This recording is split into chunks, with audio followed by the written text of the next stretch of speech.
The cold vacuum of space stretched endlessly around the human warship. Captain Jake Morrison stood on the bridge of the UE's Vengeance, watching the stars through the main window. His hands gripped the metal railing as he waited for what would either be the most important meeting in human history or the start of another bloody war.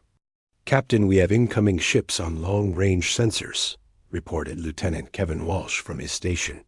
His voice carried the tension that everyone on the bridge felt. 20 vessels, Krekstar design. They're maintaining formation and heading. "Straight for us," Morrison nodded slowly. The Krekstar were coming, just as planned. For 300 years, humans and the insect-like Krekstar had been enemies. Both species had spread across the galaxy, conquering worlds and building empires. Through force. They had fought each other in dozens of battles, each one ending with massive losses on both sides. "Any sign of weapons charging?" Morrison asked. "Negative, sir. They're running dark. No active weapon systems detected." That was something. At least, Morrison had expected the Krekstar to come in ready for battle. The fact that they were keeping their weapons powered down meant they were taking this meeting seriously. The bridge doors slid open with a soft hiss. Admiral Lisa Parker walked in, her uniform crisp and her expression serious. She was the one who had arranged this meeting, convincing the human government that an alliance with their oldest enemies was not just possible, but necessary.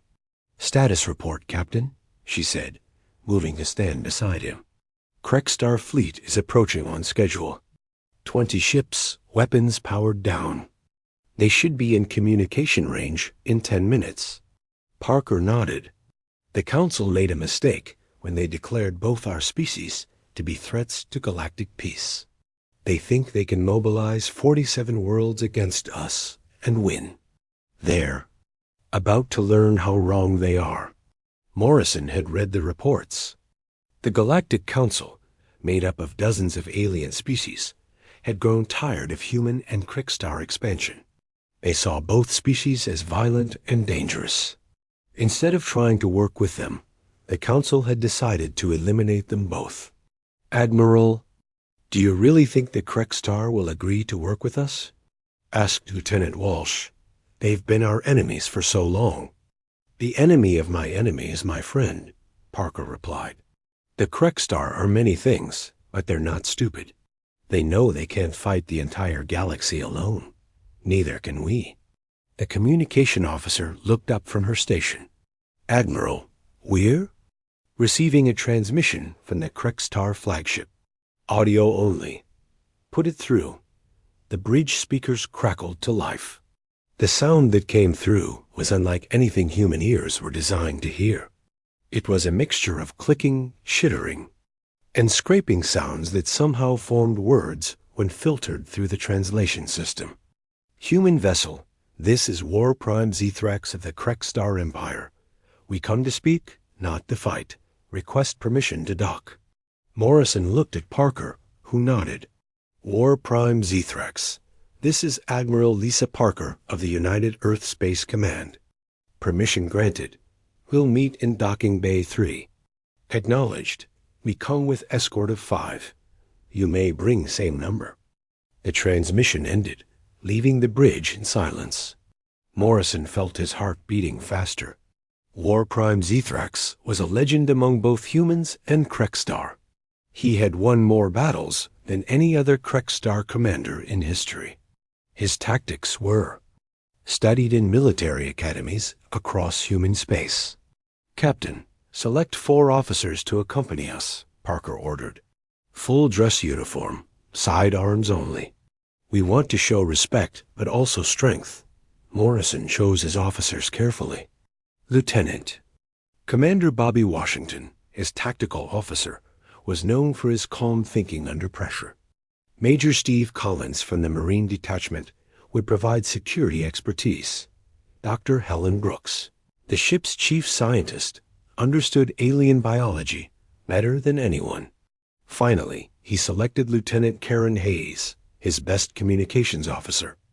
In case they needed to work out translation problems, Not an hour later, the two groups met in the docking bay. The Krekstar shuttle was unlike any human vessel. It was organic-looking, with smooth curves and a dark purple color that seemed to shift in the light. As the airlock opened, Morrison got his first close look at their former enemies. The Krekstar were even more impressive in person than in the military videos. They stood nearly 7 feet tall, with 6 arms ending in razor-sharp claws. Their heads were elongated, with large compound eyes that could see in multiple directions at once. Most frightening of all were their mandibles, sharp enough to cut. Through Steel War Prime Zethrex was the largest of the group. His carapace was marked with scars from countless battles, and his movements had the fluid grace of a natural predator. When he spoke, his voice was deep and resonant, even through the translator.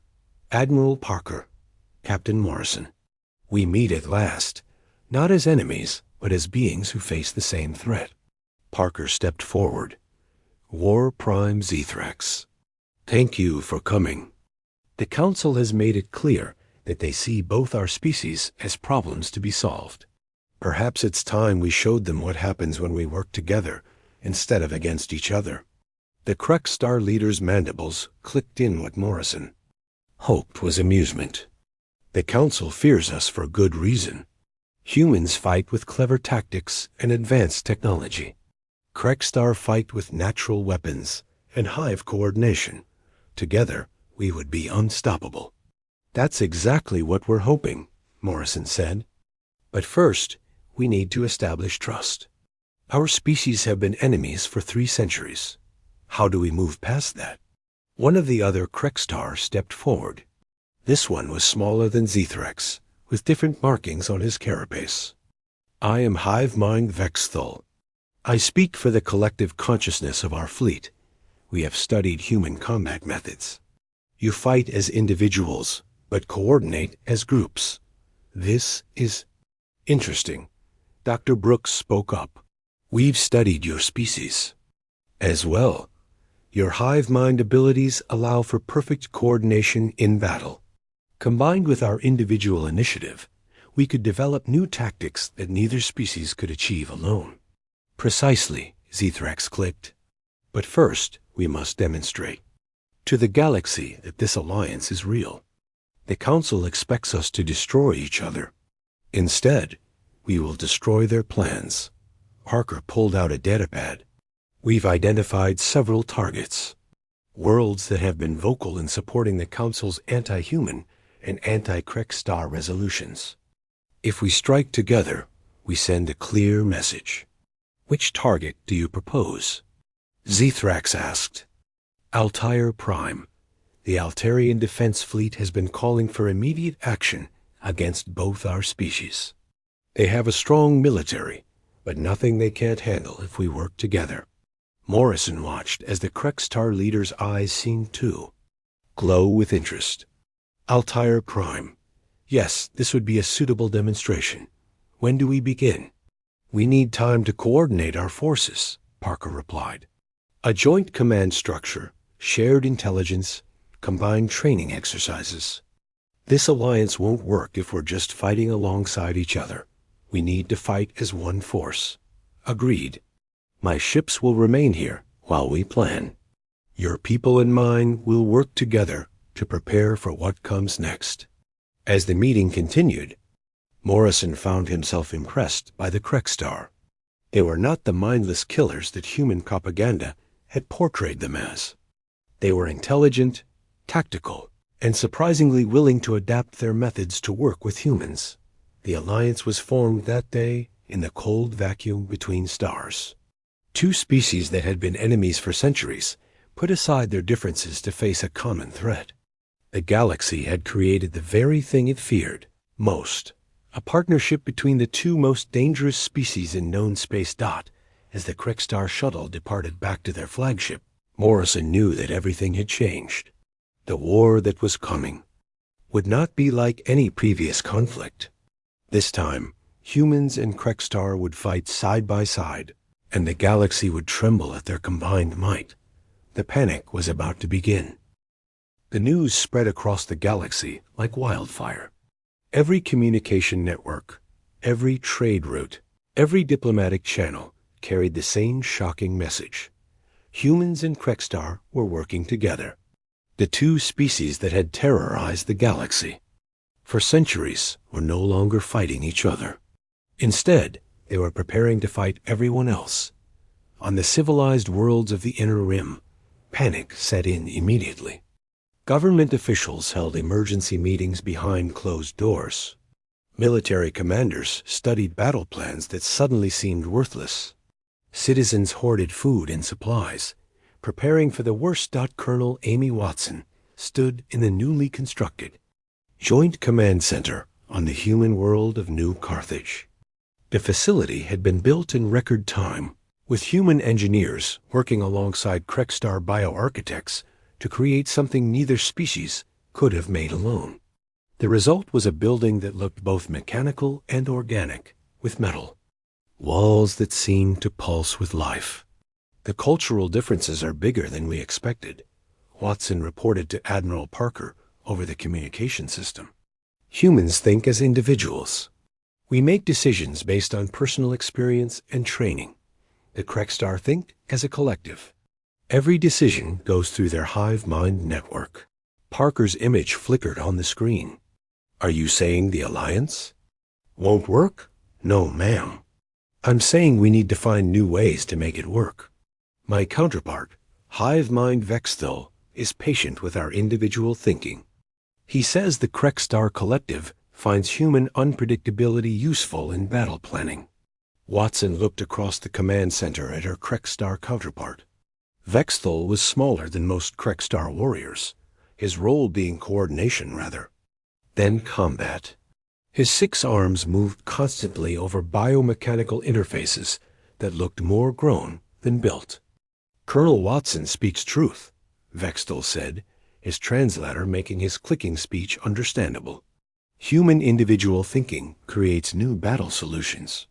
Krextar collective thinking ensures perfect coordination. Together, we are stronger than either species alone. The joint training exercises were taking place in the abandoned Sigma Draconis system.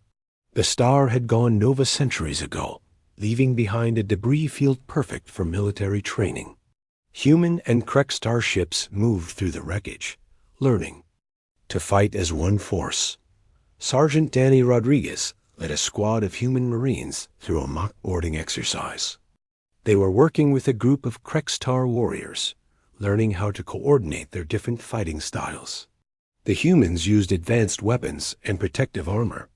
The Krextar used their natural claws and mandibles, along with their ability to survive in vacuum without protection.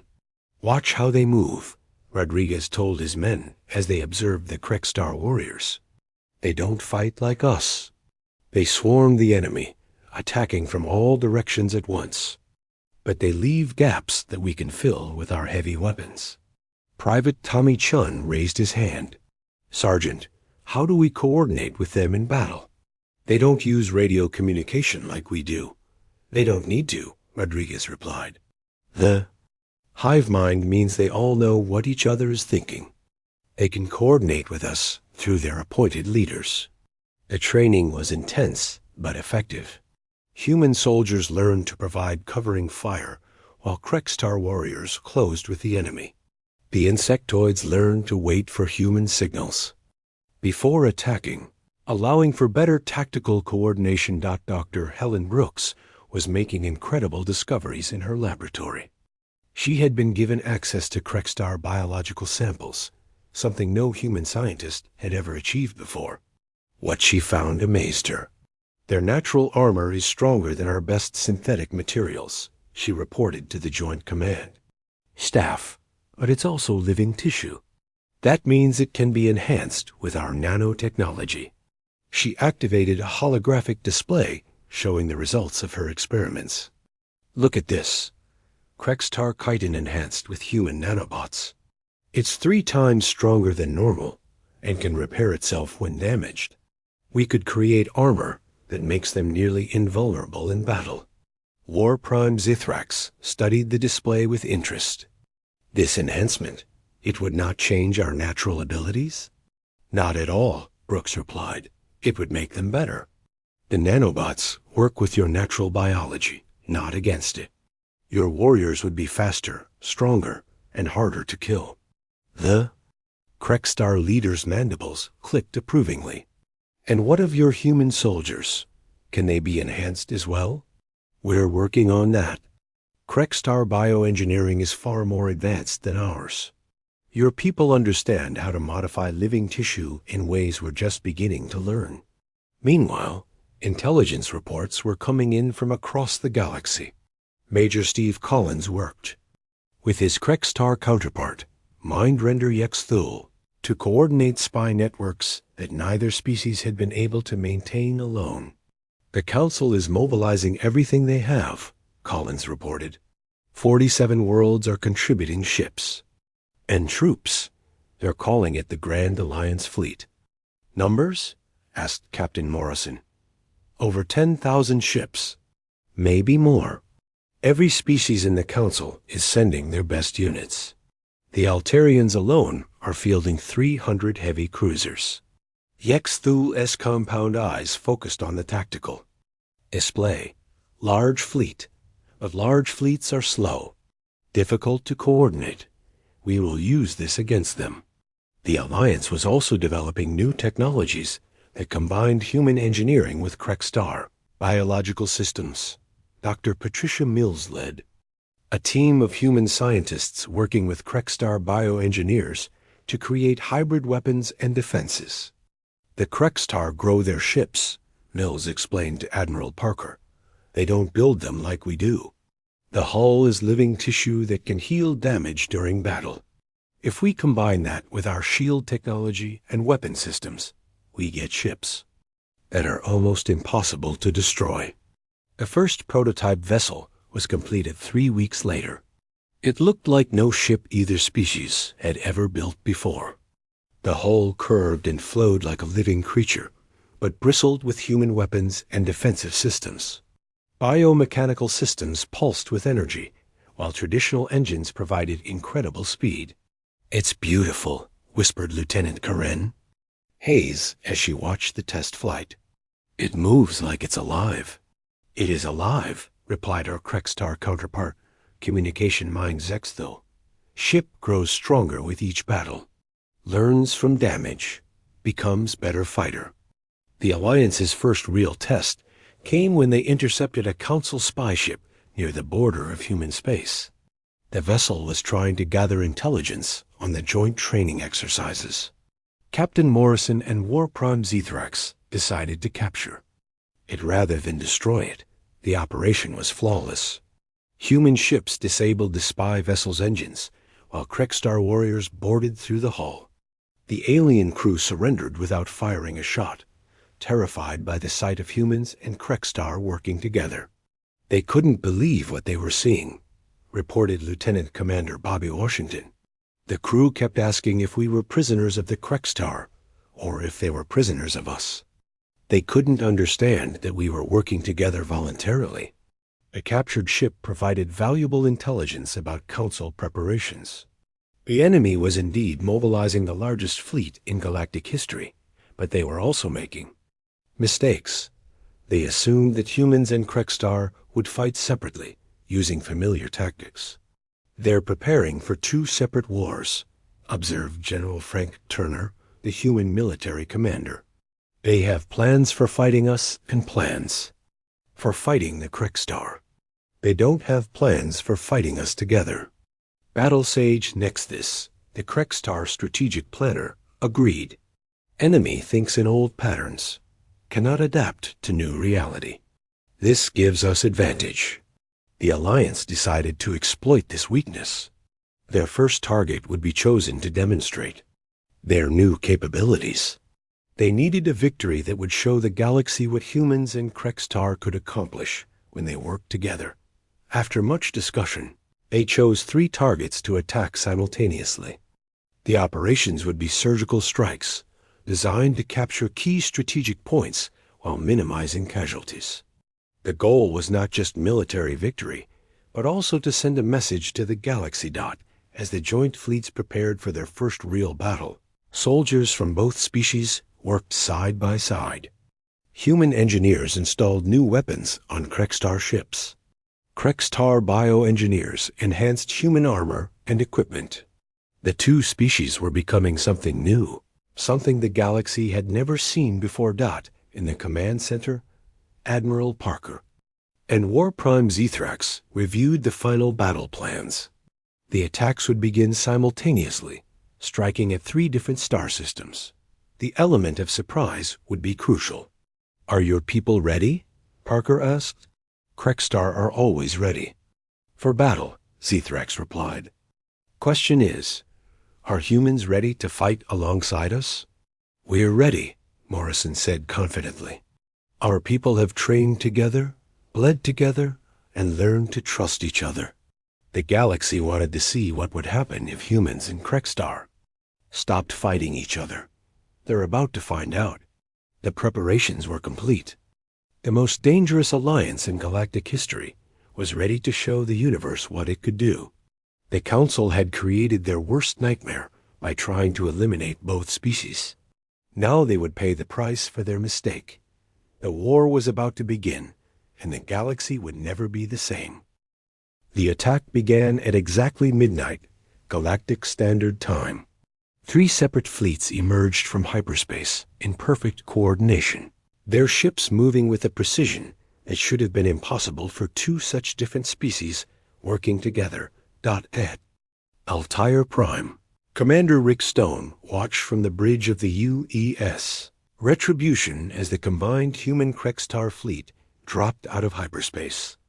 The sight was both beautiful and terrifying. Human ships, sleek and metallic, flew in formation with Krextar vessels that looked like living creatures swimming through space. "All ships, this is Commander Stone. Begin attack pattern Alpha. Krextar. Vessels, you are cleared for boarding operations." The Altarian defense fleet was caught completely off guard. Their sensors had detected the approaching ships only seconds before they arrived. Admiral Kexthil, the Altarian commander, stared at his tactical display in disbelief. "How many ships?" he demanded. 60 human vessels, 40 Krextar bioships," reported his tactical officer. "They're moving in perfect coordination." "Sir, I've never seen anything like it." "Open fire on all targets. Send a priority message to the Council. Tell them the Alliance is real." The battle that followed would be studied in military academies for generations. The Altarian fleet outnumbered the attackers 2 to 1, but they were fighting an enemy unlike anything they had ever faced before. Human ships provided long-range artillery support, their advanced weapon systems picking off Altarian vessels from distances that made return fire impossible.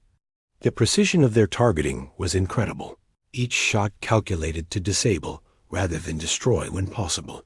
Meanwhile, Krextar bioships closed rapidly with the enemy fleet. Their living hulls could absorb tremendous damage while continuing to fight. When they reached the Altarian ships, they attached themselves like parasites and began cutting through the hulls. With biological weapons, Lieutenant Karen Hayes watched from her station aboard the Retribution as Krextar warriors poured through the breach in an Altarian cruiser. The insectoid soldiers moved with fluid grace, their 6 arms allowing them to fight multiple enemies at once, while their natural armor protected them from enemy fire. "They're incredible," she whispered to her colleague. "Look how they coordinate. It's like they're all part of one organism." "That's because they are," replied Dr. Helen Brooks, who was observing the battle from the medical bay. "The hive mind allows them to share information instantly. They know exactly where each other is and what each other is thinking." The human boarding parties followed the Krextar warriors into the enemy ships, where the insectoids had opened the way with their natural weapons. Humans moved in with heavy equipment and advanced technology. The combination was devastating. Sergeant Danny Rodriguez led his Marines through the corridors of the Altarian flagship. The Krextar had already secured the path, their razor-sharp claws having made short work of the ship's defenders. Now it was up to the humans to capture the critical systems. Rodriguez to Stone were at the main computer core. The bugs cleared. Away nicely. Copy that, Sergeant. Secure the core and extract all intelligence data. We need to know what the Council is planning. The battle for the flagship was typical of the entire engagement. Krextar warriors used their natural advantages to break through enemy defenses, while human soldiers followed up with technology and tactics that the Altarians had never encountered. Swarm Leader Kethvis, the Krextar commander in charge of boarding operations, moved through the enemy ship like a force of nature. His mandibles could cut through metal bulkheads, while his 6 arms allowed him to operate multiple weapons simultaneously. Human warriors fight well, he communicated to his hive mind network. They use clever tools and explosive devices. Enemy cannot adapt to combined tactics. The Altarian crew fought bravely, but they were facing an impossible situation. Every time they managed to stop a human advance, Krextar warriors would attack from an unexpected direction. When they focused on the insectoid borders, human soldiers would use advanced weapons to break through their defenses. Captain Morrison, commanding the overall operation from the joint flagship, watched the battle unfold with satisfaction. The months of training and preparation were paying off. Human and Krextar forces were working together as if they had been allies for centuries. Status report from all ships, he ordered. Altarian defense grid is down 60%, reported Lieutenant Commander Bobby Washington. Enemy flagship is secured. 3 enemy cruisers have surrendered. Krextar boarding parties report successful capture of enemy command vessel, added. Communication Mind Zexthil. Hive leader Kethvas has enemy admiral in custody. Morrison nodded with satisfaction. Signal the remaining Altarian ships. Offer them terms of surrender. The response came within minutes. Admiral Kexthal, speaking from his captured flagship, agreed to unconditional surrender. The Battle of Altair Prime was over in less than 6 hours, but the victory at Altair Prime was only one part of the coordinated attack. At the same time, 2 other star systems were under assault by human Krextar forces. The Zelithian Defense Station, orbiting the gas giant Zeloth Prime, found itself under attack by a mixed fleet commanded by General Frank Turner and battle sage Nexus. The station was considered impregnable, protected by massive shield generators and armed with the most advanced weapons in Council space. Target the shield generators, Turner ordered. Krextar bioships, prepare for direct assault. The attack on the station demonstrated another aspect of the Alliance's new tactics.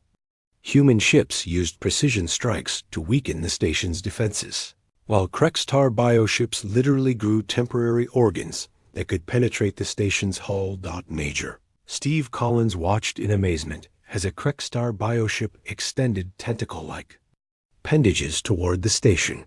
The organic weapons secreted acids that dissolved the metal hull, creating entry points for boarding parties. I've never seen anything like it, he reported to Turner. The bioships are actually adapting to the station's defenses in real time. That's the beauty of Krextar technology, replied Mindrender Yexthol. Ships learn from each battle, become better at fighting similar enemies. The third simultaneous attack targeted the trade hub of Centauri Station. This operation was led by Admiral Lisa Parker and War Prime Zethrax personally. The station was not heavily defended, but it was a crucial supply point for Council forces. The attack on Centauri Station was designed to be quick and clean. Human ships disabled the station's defenses while Krextar boarding parties secured the cargo bays.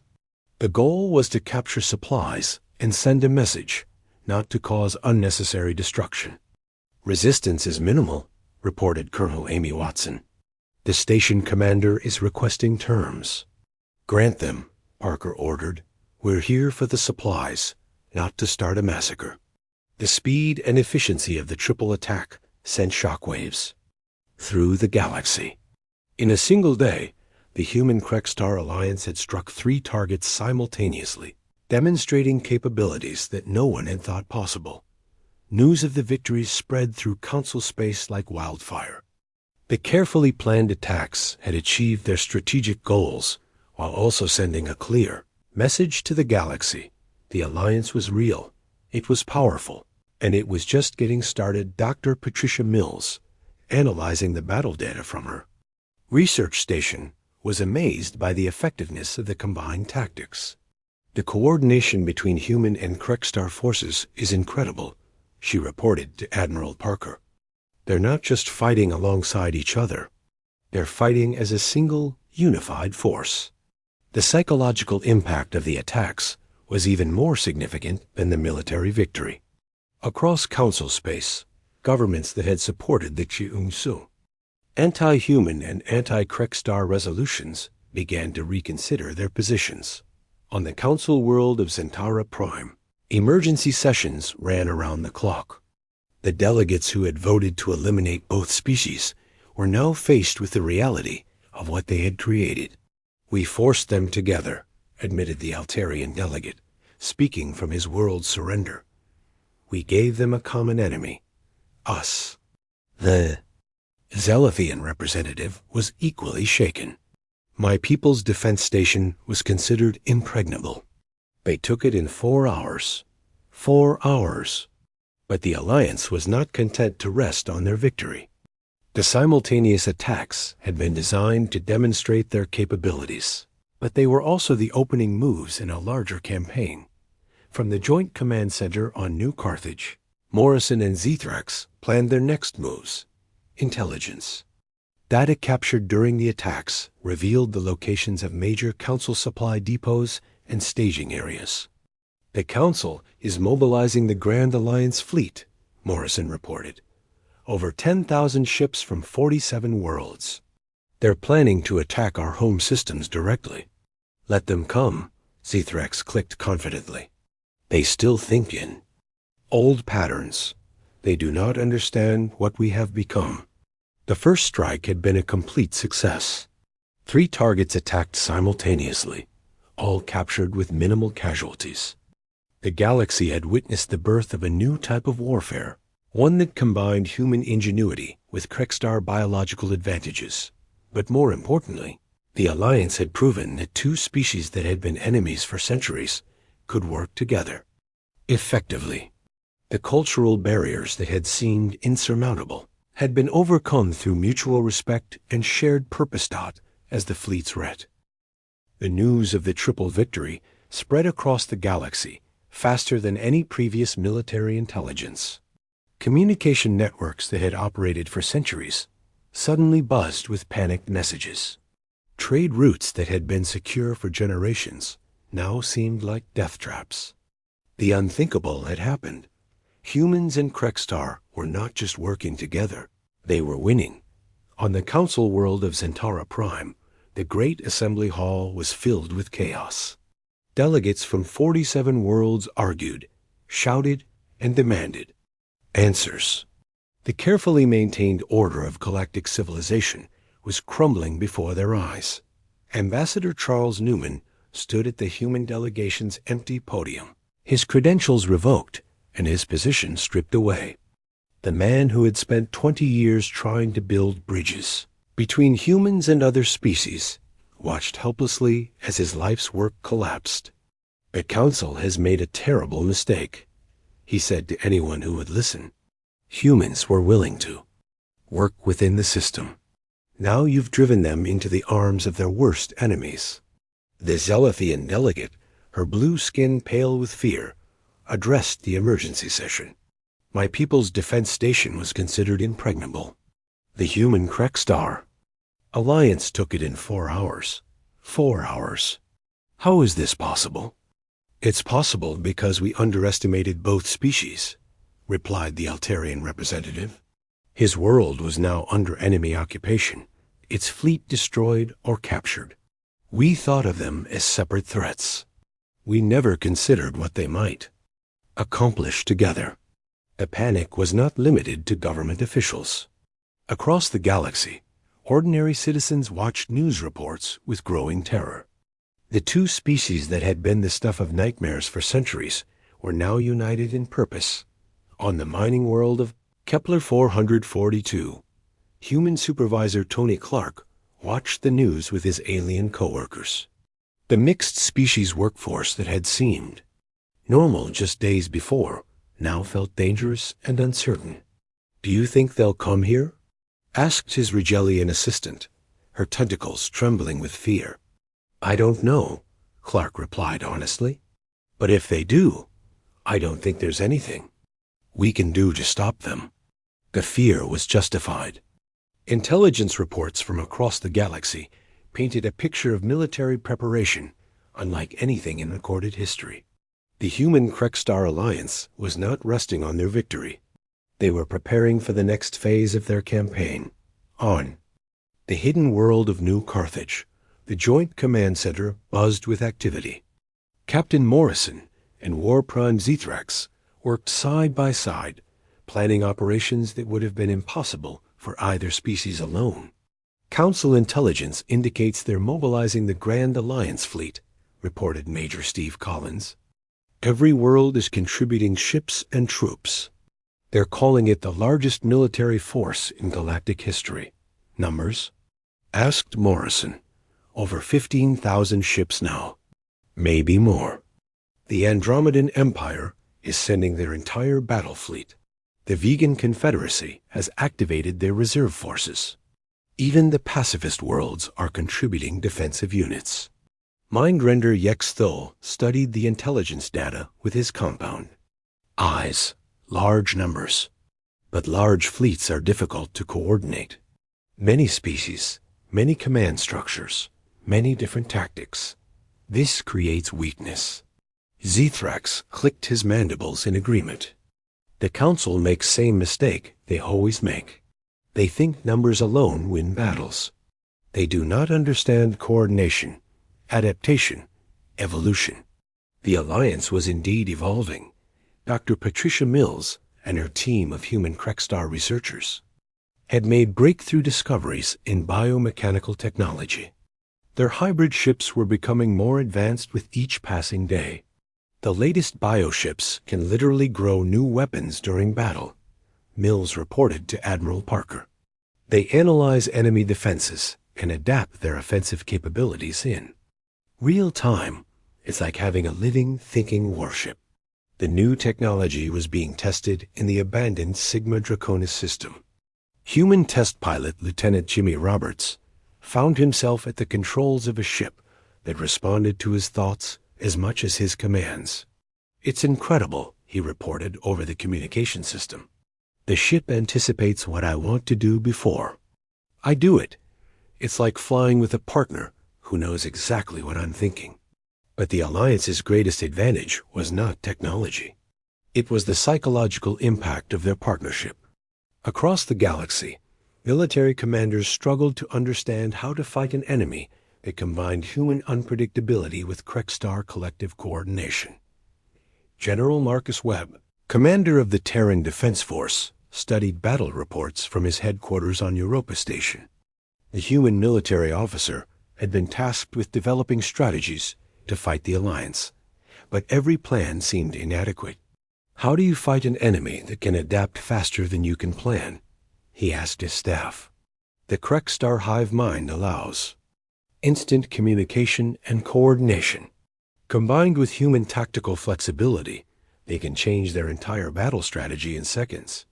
The fear was not limited to military circles. Across the galaxy, economic markets crashed as investors realized the implications of the Alliance.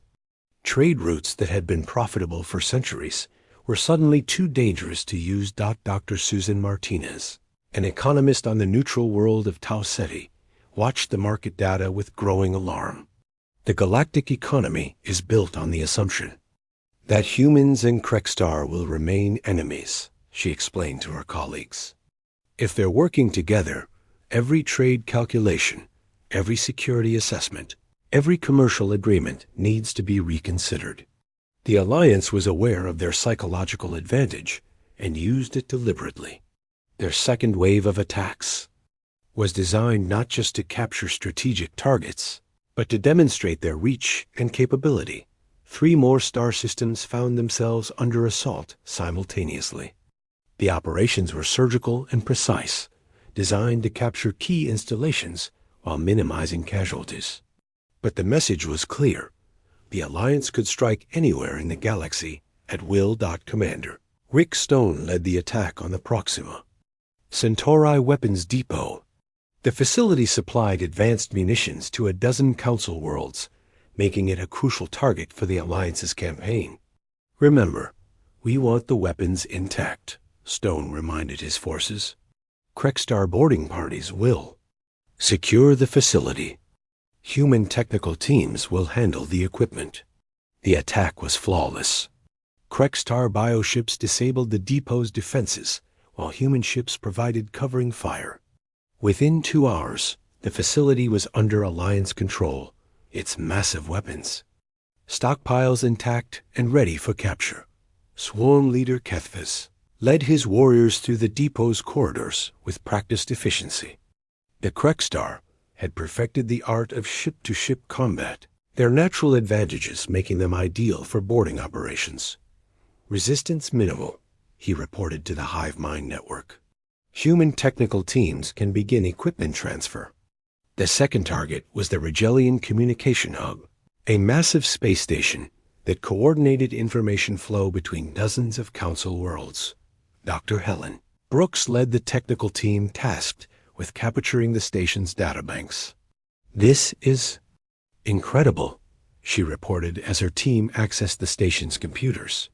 "We're getting real-time intelligence on Council fleet movements, supply lines, diplomatic communications. This is better than we hoped." The third simultaneous attack targeted the Andromedan supply convoy carrying advanced shield generators to the Council fleet. The convoy was heavily defended, but the Alliance's new hybrid tactics made the escort vessels irrelevant. Lieutenant Commander Bobby Washington coordinated the attack from his command ship. Human vessels used long-range weapons to disable the escorts, while Krexstar bioships moved in to capture the cargo vessels. "All supply ships secured," he reported. "Enemy escorts are withdrawing. We have 24 advanced shield generators, plus manufacturing equipment." The success of the second wave attacks created even more panic in Council space. The Alliance was not just striking random targets. They were systematically dismantling the Council's ability to wage war. On Zentara Prime, the emergency sessions grew more desperate. The vegan delegate, his green skin flushed with anxiety, addressed the assembly with shaking hands. "They're not just attacking us. They're studying us. Each attack gives them more intelligence about our defenses, our capabilities, our weaknesses. They're learning faster than we can adapt." The truth of his words was evident in the Alliance's third wave of attacks. This time, they struck 5 targets simultaneously, demonstrating capabilities that seemed impossible even for their combined forces. But the Alliance had another advantage that the Council was only beginning to understand. The partnership between humans and Krexstar was creating innovations that neither species could have achieved alone. Engineer Tommy Martinez worked alongside bioarchitect Hexthil to develop new ship modifications. The humans' understanding of mechanical systems, combined with the Krexstar's biological expertise, was producing revolutionary results. "Look at this," Martinez showed his colleague.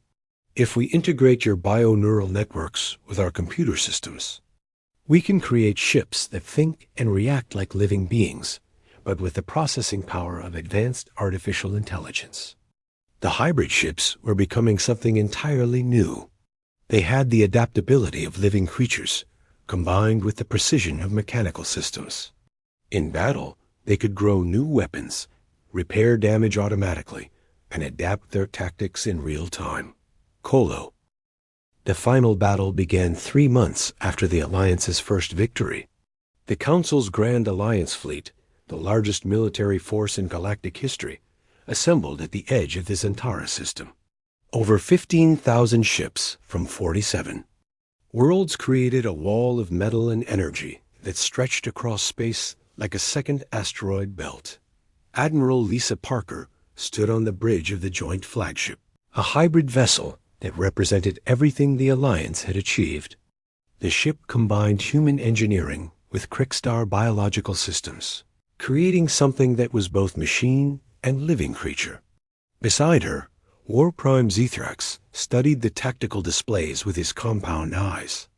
"They have numbers," Zethrax observed, his mandibles clicking thoughtfully.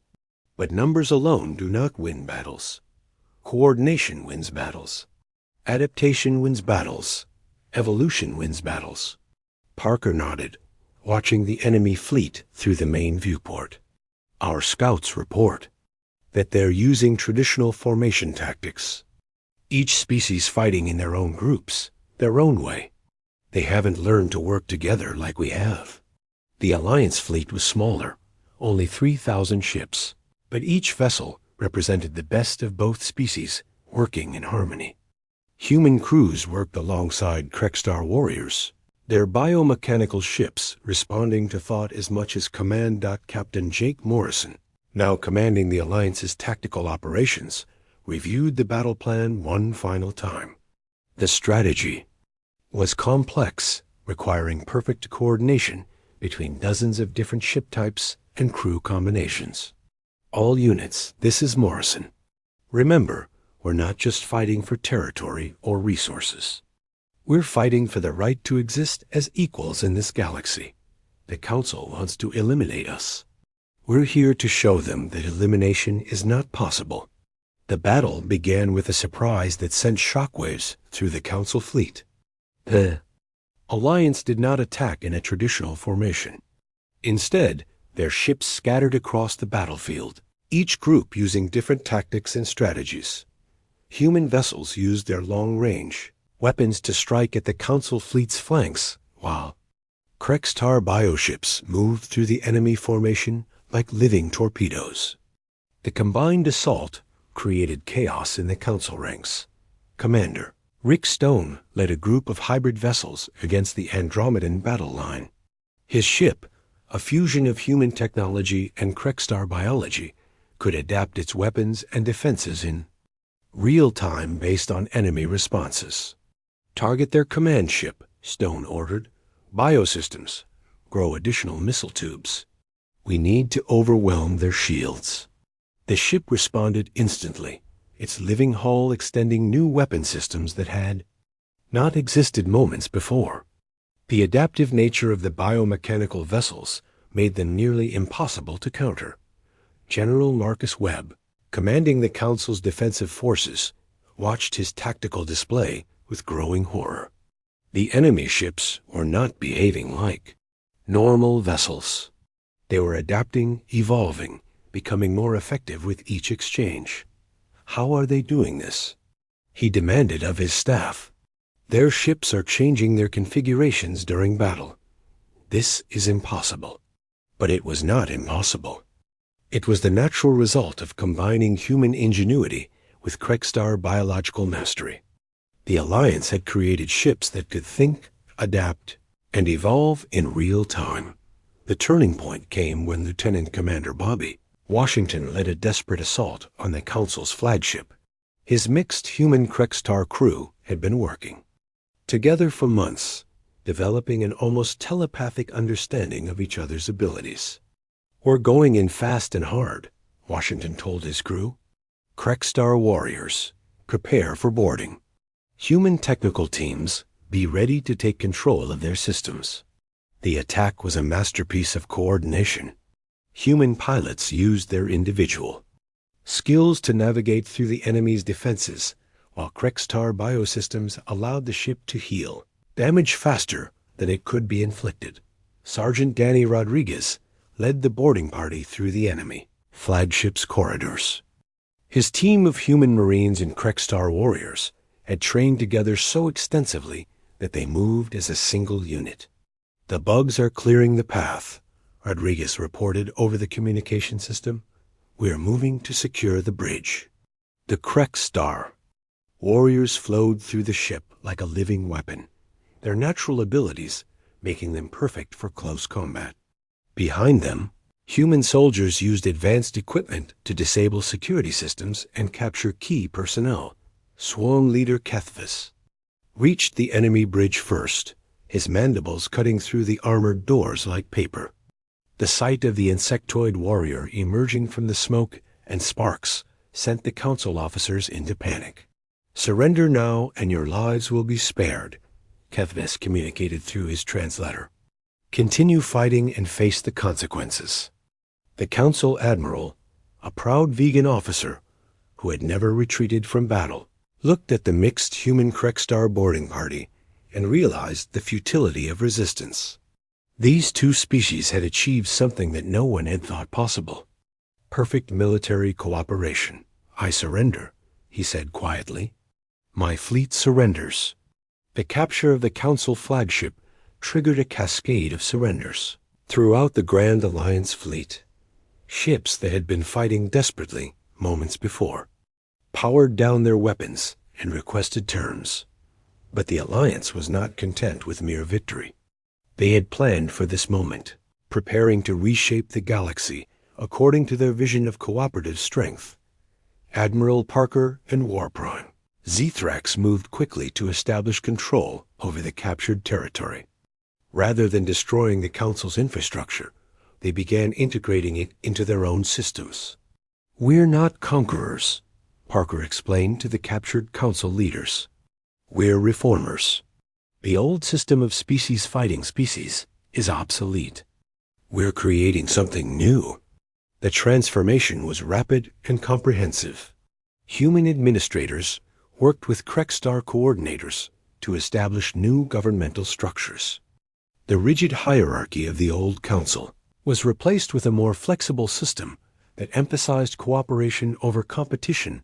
Dr. Helen Brooks found herself appointed as the Alliance's chief science officer, tasked with sharing human and Krekstar technologies with other species. Her research into biomechanical systems had applications that could benefit the entire galaxy. "We're not keeping these advances to ourselves," she explained to a group of former Council scientists. "The Alliance believes that shared knowledge makes everyone stronger." The integration process was not without challenges.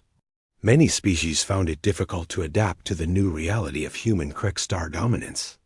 But the Alliance had learned valuable lessons about working with former enemies. Colonel Amy Watson led the effort to integrate former Council military units into the Alliance structure. Her experience working with Krekstar forces made her ideal for bridging cultural gaps. "The key is understanding that different doesn't mean wrong," she explained to mixed groups of officers. "Humans think individually, Krekstar think collectively, but both approaches have value. We're stronger when we combine them." The new governmental structure was established on the former Council world of Zentara Prime. The planet became the capital of what was now called the Galactic Cooperative, a political system that emphasized partnership over domination. Captain Morrison found himself appointed as the first human representative to the new Cooperative Council. Working alongside Warprime Zethrax and representatives from dozens of other species, he helped establish the principles that would guide the galaxy's future. "We've learned that cooperation is stronger than competition," Morrison addressed the inaugural session. "The alliance between humans and Krekstar proves that even the most unlikely partners can achieve greatness together." The economic transformation was equally dramatic. The galaxy's trade networks, which had been disrupted by the war, were rebuilt on principles of mutual benefit rather than exploitation. Engineer Tommy Martinez worked with bioarchitect Hexthul to develop new technologies that combined the best of all species' capabilities. Their hybrid designs were made freely available to any world that agreed to join the cooperative. "We're not trying to make everyone like us," Martinez explained. "We're trying to help everyone become the best version of themselves." The military structure of the new galaxy was based on the Alliance model. Mixed species crews became the standard. with human adaptability and crux star coordination serving as the foundation for broader cooperation. Lieutenant Karin Hayes, now serving as a communications officer in the new Cooperative Defense Force, marveled at how naturally the different species work together when given the chance. "It's amazing," she reported to Admiral Parker. "Once you remove the artificial barriers of species loyalty, people just want to work together effectively. The old rivalries seemed so pointless now." The transformation was not limited to military and political structures. Cultural exchange programs allowed species to learn from each other in ways that had been impossible under the old system. Dr. Patricia Mills established the Galactic Cultural Institute, dedicated to preserving and sharing the traditions of all species. Her work with human crux star partnerships had shown her the value of diversity.